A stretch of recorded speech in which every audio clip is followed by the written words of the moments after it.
혹시 한국에 계신다면 지금 잠시 주머니나 지갑을 한번 열어보시겠어요? 아마 그 안에서 다른 동전들보다 유독 좀 묵직한 존재감을 뽐내는 녀석을 발견하실 수 있을 거예요. 아, 뭔지 알 것 같네요. 네, 오늘 저희가 깊이 파헤쳐볼 주제, 바로 한국에서 가장 가치가 큰 동전인 500원 동전입니다. 이번 탐구의 목표는 아주 간단해요. 매일 우리 손을 거쳐가는 이 작고 단단한 금속 조각 있잖아요. 이게 단순한 화폐를 넘어서 그 안에 어떤 경제와 문화, 그리고 생각지도 못했던 스릴 넘치는 사건까지 담고 있는지 함께 알아가는 거죠. 그렇죠. 사실 가장 흥미로운 이야기들은 이렇게 너무 익숙해서 우리가 질문조차 던지지 않는 것들 속에 숨어 있더라고요. 500원 동전은 뭐랄까 한국인의 일상에 너무 깊숙이 스며들어서 거의 공기 같은 존재잖아요. 맞아요, 공기요. 오늘 이 시간이 그 공기의 성분을 한번 분석해보는 아주 특별한 경험이 될 거라고 생각합니다. 좋습니다. 그럼 바로 시작해 볼까요? 네. 이 500원 동전이 처음 발행된 게 1982년이라고 알고 있어요. 꽤 오래전인데 왜 하필 그 시점에 이렇게 큰 액수의 동전이 필요했던 걸까요? 그전까지는 100원짜리가 왕 아니었나요? 네, 맞아요. 100원짜리가 동전계의 제왕이었죠. 그런데 1982년이라는 시점을 이해하려면 당시 한국의 경제 상황을 좀 들여다봐야 해요. 70년대 후반부터 한강의 기적이라고 불리는 엄청난 경제 성장을 했지만 그 이면에는 높은 물가 상승률이라는 그림자도 있었거든요. 돈의 가치가 계속 떨어지고 있었다는 뜻이죠. 그러니까 예전엔 100원 한 장이면 살 수 있었던 것들이 점점 줄어들고 있었다는 거군요. 저 어릴 때 100원으로 과자 사 먹던 기억이 있는데 어느새 껌 하나 사기도 힘든 돈이 된 것처럼요. 바로 그거예요. 당시 사람들도 비슷한 경험을 하고 있었어요. 자판기에서 커피 한 잔을 뽑으려고 해도 100원짜리를 두세 개씩 넣어야 하는 그런 불편함이 생기기 시작했죠. 맞네요. 버스 요금도 마찬가지고요. 소액 결제를 할 때마다 동전을 여러 개 써야 하니까 번거롭다는 목소리가 사회적으로 커질 수밖에 없었어요. 결국 그 불편함과 필요, 이게 바로 500원짜리 고액 동전의 탄생을 이끌어낸 겁니다. 경제의 몸집이 커지니까 그에 맞는 새로운 옷이 필요해진 셈이에요. 경제 성장의 결과물이 우리 지갑 속 동전으로 나타났다는 거네요. 와, 재밌네요. 그런데 동전은 그냥 뚝딱 만드는 게 아니잖아요. 앞면에 그려진 그림, 바로 그 우아하게 날개짓하는 두루미, 이게 참 인상적이거든요. 네, 그렇죠. 여기가 정말 궁금한 지점인데요. 네, 화폐 디자인은 그 나라의 얼굴과도 같아서 굉장히 신중하게 결정되죠. 그렇죠. 근데 저는 그게 좀 의아했어요. 두루미가 장수와 행운의 상징이라는 건 알겠는데 당시 한국은 막 산업화가 불붙고 전 세계가 주목할 만큼 역동적으로 성장하던 시기잖아요. 네, 맞습니다. 예, 그런 역동적인 이미지를 보여주기엔 두루미가 조금 정적인 상징이 아니었을까 싶기도 해요. 예를 들면 호랑이 같은 상징도 후보에 오를 법하지 않았을까요? 아주 날카로운 질문이십니다. 실제로 화폐 도안을 정할 때 여러 상징이 고려됐을 거예요. 하지만 호랑이가 용맹과 힘을 상징한다면 두루미는 평화, 장수, 고고함을 상징하거든요. 어쩌면 그 시대 사람들은 그 폭발적인 성장 이면에 그 성과가 안정적으로 오래 지속되기를 바라는 마음이 더 컸을지도 몰라요. 이제 우리도 안정적인 번영을 누리고 싶다는 국가적 염원이 투영된 아주 고차원적인 선택이었다고 볼 수 있죠. 와, 그렇게 들으니까 완전히 다르게 보이네요. 그렇죠. 단순히 예쁜 새를 넣은 게 아니라 빠른 성장 속에서 안정된 미래를 갈망했던 그 시대 정신이 담겨 있다는 거군요. 매일 동전을 쓰면서도 그런 깊은 뜻을 전혀 몰랐네요. 그렇죠.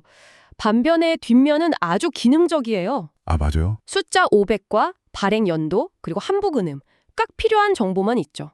앞면에서 국가의 이상을 보여줬다면 뒷면에서는 이건 500원의 가치를 지닌 돈이다 라는 정보를 명확하고 실용적으로 전달하는 거죠. 이런 상징성과 기능성의 조화, 이게 잘 만들어진 동전의 특징입니다. 여기에 이제 물리적인 특징도 한몫하죠. 확실히 손에 쥐어보면 묵직함이 달라요. 주머니에 몇 개만 있어도 돈이 있구나 하는 느낌이 들잖아요. 그렇죠. 한국 동전 중에 제일 크고 무겁죠. 네, 지름 약 26.5mm, 무게 7.7g으로 가장 크고 무겁습니다. 재질은 구류와 니켈의 합금인 백동인데 이것도 다 이유가 있어요. 어떤 이유죠? 가장 높은 액면가의 동전인 만큼 크기와 무게를 통해서 시각적으로나 촉각적으로 그 가치를 직관적으로 느끼게 하는 효과를 노린 거예요. 아, 일부러 그렇게 만든 거군요. 네. 또 하나는 내구성이고요. 워낙 많이 쓰일 때니 쉽게 닳거나 변형되지 않도록 튼튼하게 설계한 거죠. 듣고 보니 모든 것에 더 의도가 있었군요. 그렇게 튼튼하게 만든 이유가 결국 많이 쓰일 걸 예상했기 때문이라는 거잖아요. 그렇죠. 실제로 이 동전 정말 안 쓰이는 것이 없죠. 당장 떠오르는 것만 해도 자판기, 커피, 코인 노래방, 셀프 빨래방. 공용 주차장 무인 정산기도 빼놓을 수 없고요. 아, 맞아요. 수많은 기계들이 이 500원 동전을 기본 단위로 삼고 있죠. 맞아요. 그리고 저만 그런지 모르겠는데 돼지 저금통에 저금할 때도 100원짜리 넣을 때랑 500원짜리 넣을 때랑 기분이 다르잖아요. 다르죠. 훨씬 효율적으로 저축하는 느낌이랄까? 나중에 배를 갈랐을 때 그 희열도 다르고요. 아주 공감 가는 이야기네요. 그런데 방금 말씀하신 그 다양한 쓰임새들을 한번 연결해보면 아주 중요한 통찰 하나를 발견할 수 있어요. 어떤 통찰이죠? 500원 동전은 단순히 물건값을 치르는 지불수단을 넘어서 1980년대 이후 한국 사회의 자동화와 무인화 시스템을 가능하게 한 보이지 않는 인프라였다는 점이에요. 보이지 않는 인프라요. 그건 전혀 생각 못 해봤어요. 저는 500원 동전이 그냥 자판기 시대에 맞춰 나온 거라고만 생각했는데 오히려 그 동전이 있었기 때문에 자판기 산업이 그렇게 성장할 수 있었다는 건 이건 순서가 완전히 바뀌는 이야기인데요. 맞아요. 원인과 결과가 뒤바뀌어 보이죠. 적당히 높은 액면가, 전국 어디서나 똑같은 규격, 그리고 위조가 어렵다는 신뢰성.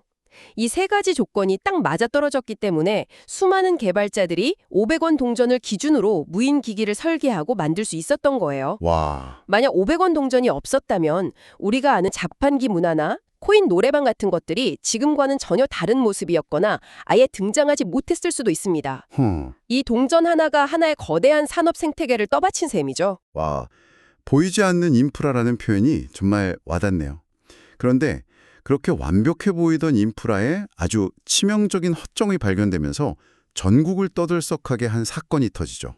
네. 바로 그 유명한 위조 동전 사건이요. 네, 화폐의 신뢰라는 기반이 얼마나 중요한지 그리고 그게 또 얼마나 쉽게 흔들릴 수 있는지를 보여준 아주 상징적인 사건이었죠. 그 사건의 전말이 정확히 어땠던 거죠? 일본 500엔 동전이랑 관련이 있었다는 것만 막연하게 기억이 나거든요. 핵심은 당시 한국의 500원 동전이 일본의 500엔 동전과 재질, 크기, 무게가 거의 똑같았다는 점이었어요. 거의 똑같았다고요? 네, 이게 왜 문제였냐면 당시 환율로 500엔은 500원의 거의 10배에 달하는 가치를 지녔거든요. 10배요? 네, 엄청난 차익 거래의 기회가 생긴 거죠. 세상에, 그럼 500엔 동전을 어떻게 500원짜리로 속였다는 건가요? 범죄자들이 500엔 동전의 표면을 살짝 갈아내거나 아주 미세한 구멍을 뚫어서 무게를 한국 500원 동전과 거의 일치하게 만들었어요. 아, 무게를요? 네, 그리고 그걸 한국의 자판기에 넣는 거죠. 자판기는 정교한 저울과 같아서 설정된 무게와 크기만 맞으면 진짜 돈으로 인식하거든요. 세상에. 그럼 자판기는 500원짜리로 인식하고 거스름돈까지 내줬겠네요. 정말 기가 막힌 수법인데요. 그렇죠. 피해가 엄청났겠어요. 상상 이상이었어요. 특히 공항이나 항구처럼 일본인 관광객이 많은 곳의 자판기 업주들은 매일같이 속수무책으로 당했죠. 자판기를 열어보면 물건은 다 팔렸는데 동통에는 변조된 500엔 동전만 가득한 거예요. 와, 이게 전국적으로 퍼지면서 사회적 문제로 비화됐고 언론에서도 연일돼서 특필했죠. 국가의 화폐 시스템에 대한 신뢰에 금이 가는 심각한 상황이었습니다. 그래서 결국 어떻게 해결됐나요? 그냥 범인들 잡는 자고 해결될 문제가 아니었을 것 같은데요. 물론이죠. 이건 근본적인 해결책이 필요했어요. 결국 한국은행이 특단의 조치를 내립니다. 어떤 조치였죠? 500원 동전의 재질 구성을 미세하게 바꿔서 무게를 다르게 만들고 아연을 추가하는 등 합금 비율을 변경한 새 동전을 발행하기 시작했어요. 동시에 전국의 모든 자판기들도 더 정교하게 동전을 감별할 수 있는 신형 센서로 교체하거나 업그레이드하는 대대적인 작업을 벌였고요. 그러니까 범죄를 막기 위해서 동전 자체의 스펙이랑 그걸 인식하는 기계 시스템 전체를 다 뜯어고친 거군요. 바로 그거예요. 하나의 국제적 범죄 사건이 역설적으로는 국가 차원의 화폐 보안 기술과 관련 산업 시스템 전체를 한 단계 강제로 업그레이드 시키는 계기가 된 아주 흥미로운 사례죠. 와, 아날로그적인 화폐가 외부의 충격에 대응하면서 어떻게 기술적 진화를 이뤄내는지 그 상호작용을 극적으로 보여주는 지점입니다. 정말 파란만장한 역사를 가진 동전이네요. 오늘 이야기를 종합해보니 500원 동전은 그냥 500원의 가치를 지닌 쇠조각이 아니었어요. 그렇죠. 80년대 한국의 경제 성장을 증명하는 경제의 화석이었고 격동의 시기 속에서 안정을 바랐던 사람들의 마음이 담긴 문화적 상징이었고요. 네, 맞습니다. 무엇보다 한국형 무인 서비스 경제를 가능하게 한 숨은 인프라였고 심지어 국제범죄에 맞서 싸우면서 기술 발전을 이끌어낸 촉매제이기도 했고요. 생각보다 훨씬 더 국적인 주인공이었네요. 아주 정확한 요약입니다. 우리가 매일 무심코 주고받는 이 작은 금속 조각이 사실은 한 시대의 사회, 경제, 기술의 변화라는 거대한 흐름을 고스란히 담고 있는 거죠. 이제 이 동전의 역할도 또 한번 바뀌고 있잖아요. 아, 맞아요. 신용카드와 모바일 결제가 일상화된 현금 없는 사회에서 말이에요. 맞아요. 요즘엔 500원 동전을 쓸 일이 예전보다 훨씬 줄었죠.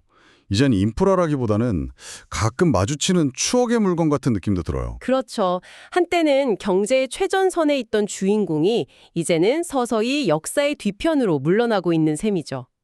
바로 그 지점에서 청취자 여러분께 마지막으로 생각해 볼 만한 질문을 하나 던지며 마무리하고 싶습니다. 네. 우리가 점점 더 편리한 디지털 결제 세상으로 나아가면서 우리는 이런 물리적인 화폐들이 가진 이야기들을 잃어가고 있어요. 과연 편리함과 효율성을 얻는 대가로 우리는 무엇을 놓치고 있는 걸까요? 우리 경제의 역사가 손에 잡히는 물건이 아니라 서버 속 데이터로만 남게 될 때 우리는 과연 그 시대의 무게와 감촉을 제대로 기억할 수 있을까요? 아마 여러분 지갑 속에 잠들어 있는 500원 동전이 그 질문에 대한 작은 힌트를 줄지도 모르겠습니다.